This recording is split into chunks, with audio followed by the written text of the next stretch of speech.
Homeless black girl says one word can wake millionaire daughter. Then she opens her eyes. In a world where privilege and poverty exist side by side, two identical faces tell the story of America's moral divide. Maya, a homeless teenager surviving on the streets, discovers that her billionaire twin sister Sophia has been living the life she was denied. When Maya scales the walls of her sister's mansion and speaks one word that changes everything, she forces a reckoning with the systems that abandon some children while elevating others. Their reunion becomes a viral sensation, but beneath the headlines lies a deeper truth about family, justice, and the courage required to bridge the gap between have and have not. This is not just a story about lost sisters. It's about a society that must decide whether every child deserves to be chosen, loved, and protected. Rain pounds the cracked pavement as 17-year-old Maya clutches a torn photograph, her dark skin glistening under the neon lights of downtown. She's been homeless for 3 years, ever since her mother died and the system failed her. Her fingers trace the face of a girl who looks just like her. Same eyes, same stubborn chin, but dressed in designer clothes she could never afford. The photograph is all she has left of her twin sister, adopted by billionaire tech mogul Richard Blackstone when they were separated at birth. Maya's stomach growls as she watches through the rain-streaked window of an upscale restaurant, seeing her sister Sophia laughing carelessly with friends who spend more on dinner than Maya sees in months. The irony cuts deep. Two identical souls, one drowning in poverty while the other drowns in privilege. Maya presses her palm against the cold glass, whispering the name she's never been allowed to say aloud. The security guard approaches, and she knows she has to move again, carrying her secret like a weight that's slowly crushing her spirit. She's practiced this moment 1,000 times in her head, but fear keeps her frozen on the outside looking in. Tonight, everything changes. She can feel it in her bones, in the way the storm seems to mirror the chaos in her heart. The Blackstone mansion towers above the city like a monument to excess, its windows gleaming with warmth Maya has never known. Inside, Sophia Blackstone stares at her reflection in the mirror, her identical features twisted with the kind of emptiness that money can't fill. She's been having dreams lately, flashes of a life she's never lived, memories that feel too real to be imagination. Her adoptive father Richard built his empire on tech innovations, but he's kept one secret buried deeper than any corporate scandal. Sophia has a twin sister he left behind in the system. The guilt eats at him during board meetings, but pride keeps him silent. Sophia's mother died in a car accident when she was young, and Richard convinced himself that saving one child was enough, that he couldn't handle two broken souls. But Maya was never broken. She was just abandoned. The house staff whispers about the strange girl who sometimes stands at the gates, but Richard pays them well to stay quiet. Tonight, as lightning illuminates the sky, both sisters feel an invisible pull toward each other, as if their shared DNA is calling across the divide of social class and circumstance. Maya's bare feet are bleeding as she climbs the wrought iron fence surrounding the Blackstone estate, her heart hammering against her ribs like a caged bird. The security cameras track her movement, but she doesn't care anymore. 3 years of sleeping in doorways and eating from dumpsters have taught her that dignity is a luxury she can't afford. She's not here to steal or to beg. She's here to reclaim what was stolen from her: her sister, her identity, her right to exist in the same world. The motion sensors trigger, flooding the grounds with harsh white light that makes her dark skin seem to glow with otherworldly determination. Inside the house, alarms blare and security rushes toward the breach, but Maya is already moving toward the French doors she's studied from a distance for months. She sees Sophia through the glass, sitting at a piano in a silk dress that probably costs more than most people's rent, playing a melody that sounds hauntingly familiar. The song is one their birth mother used to hum, a lullaby that somehow survived in both their memories despite being separated as toddlers. Maya's throat tightens as she realizes her sister remembers too, even if she doesn't understand why. The security guards are shouting now, their flashlights cutting through the darkness as they close in on her position. Sophia's fingers freeze on the piano keys as she sees a face that mirrors her own pressed against the glass. Dirty, desperate, but unmistakably identical. For a moment, time stops, and the years of privilege and pain collapse into a single shared breath. Maya's lips form one word, barely audible through the storm. Sister.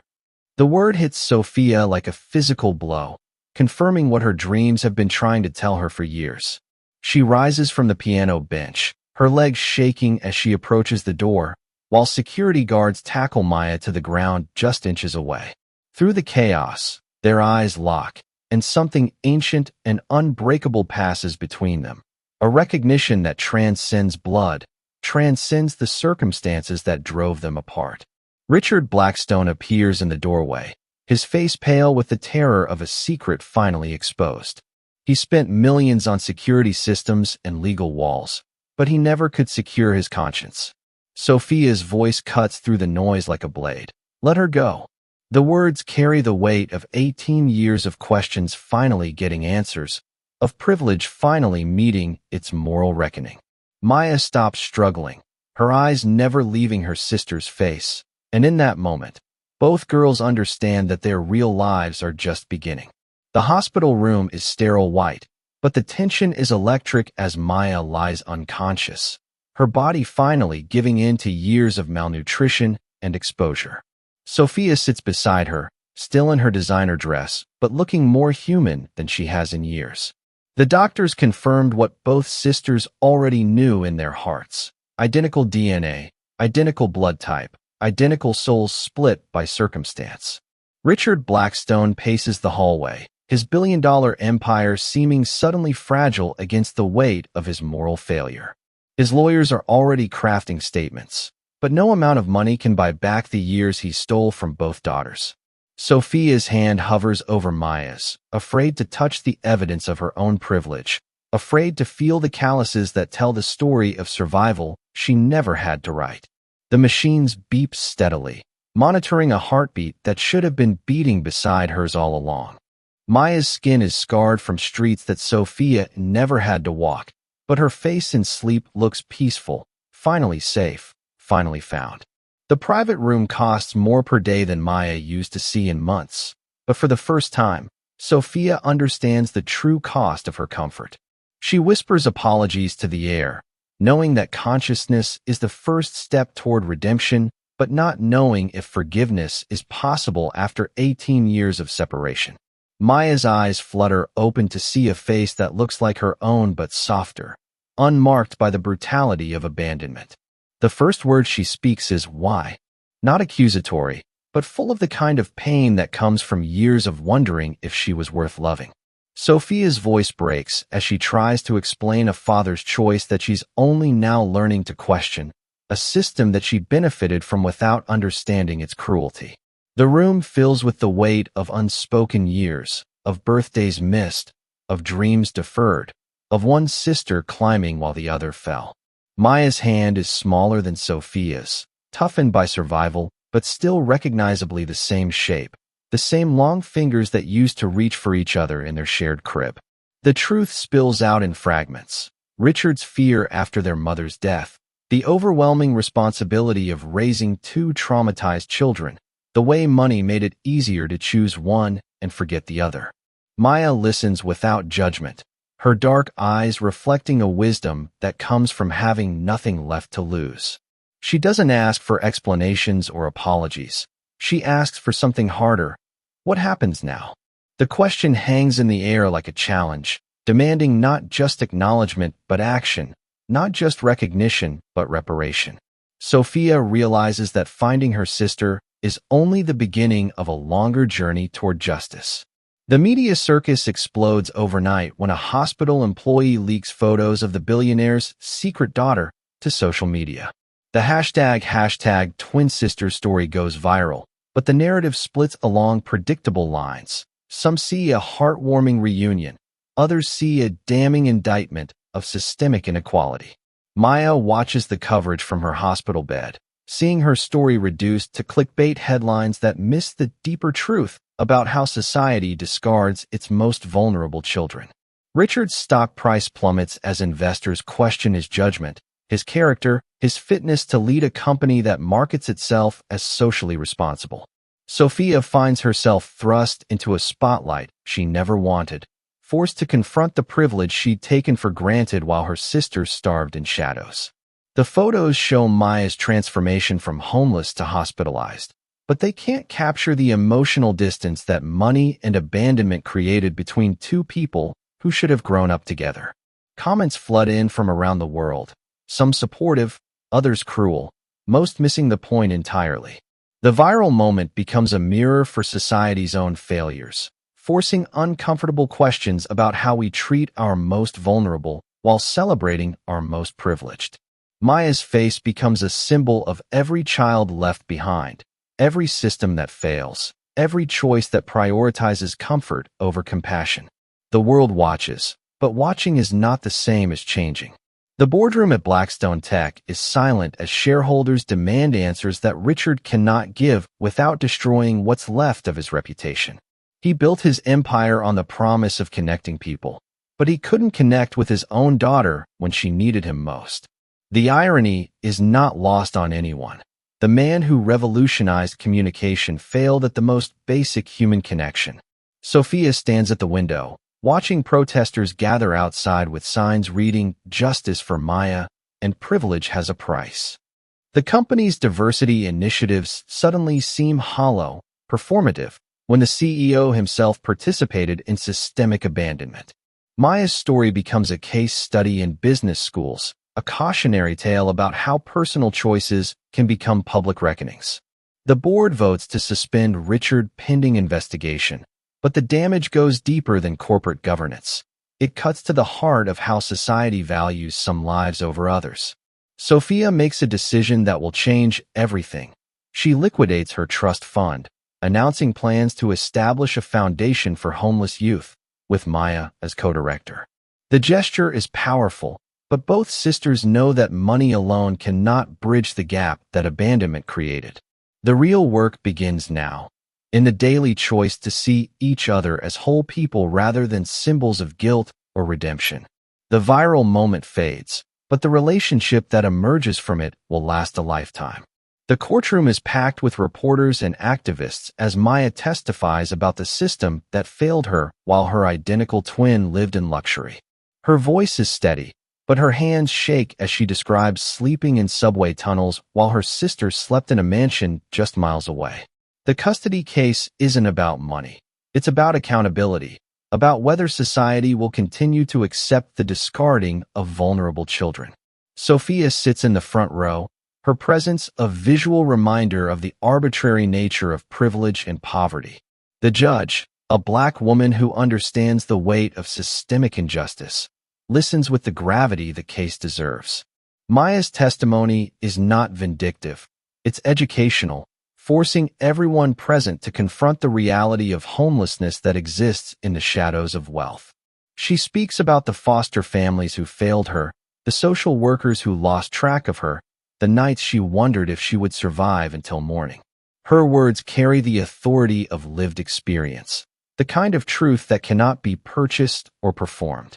The courtroom becomes a classroom where privilege gets educated about its own violence, where comfort confronts its own cruelty.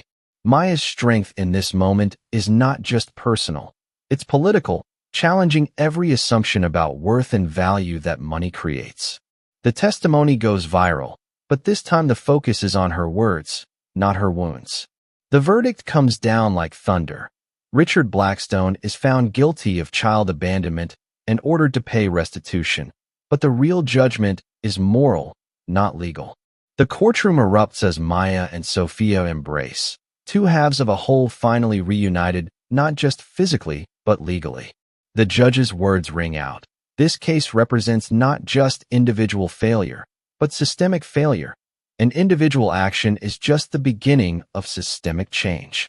Richard's empire crumbles, but from its ashes rises something more valuable, a foundation dedicated to preventing family separation and supporting homeless youth. Maya's transformation from street survivor to advocate is complete, but her scars remain visible, a reminder that some wounds don't heal with money or time. Sophia's transformation is equally profound, from passive beneficiary to active ally, using her privilege as a platform for justice rather than comfort. The sisters announce their plan to work together, combining Maya's street knowledge with Sophia's resources to create real change. The viral moment becomes a movement, inspiring legislation to track separated siblings and prevent future abandonment. The courtroom victory is symbolic, but the real victory is in the daily work of rebuilding trust, family, and hope. Both sisters understand that their story is bigger than their personal pain. It's about every child who deserves to be chosen, loved, and protected. The Foundation's first event is held in the same downtown area where Maya once slept homeless, the symbolism intentional and powerful. Hundreds of formerly homeless youth gather to share their stories, to be seen and heard in a society that usually looks away.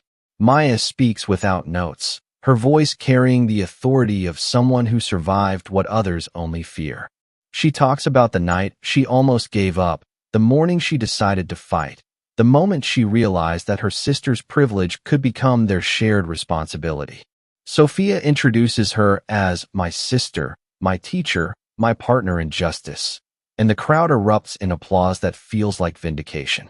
The billionaire's daughter and the homeless girl have become something new: advocates, activists, agents of change.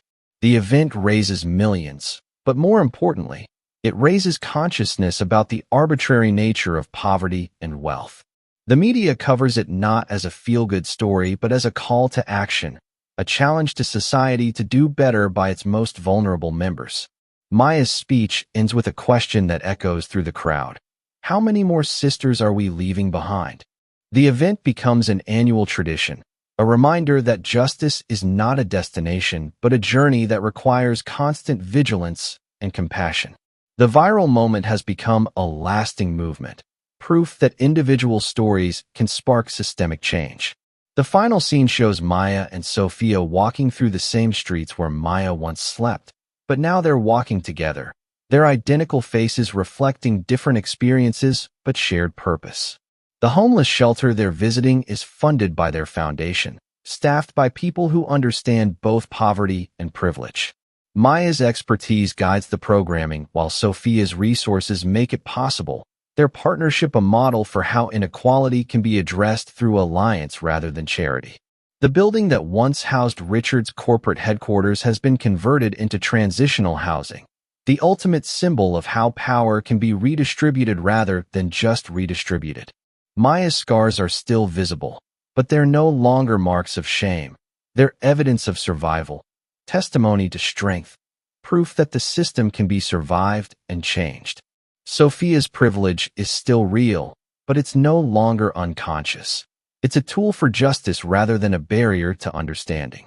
The sisters have learned that healing is not about forgetting the past, but about transforming it into fuel for the future. Their story has become legend, but legends only matter if they inspire action. The viral moment has become a lifetime commitment, proof that some family bonds are stronger than the systems that try to break them. The last image is of them opening the door to another homeless youth, offering not just shelter, but belonging, not just resources, but recognition that every child deserves a family that chooses them. Maya and Sophia's story proves that blood runs deeper than circumstance, that love can triumph over abandonment, and that privilege becomes powerful only when it serves justice. Their foundation continues to reunite separated siblings and support homeless youth, turning viral fame into lasting change. The billionaire's daughter and the homeless girl have become something more, a reminder that every child deserves a family that fights for them. But the question remains, how many more sisters are we leaving behind?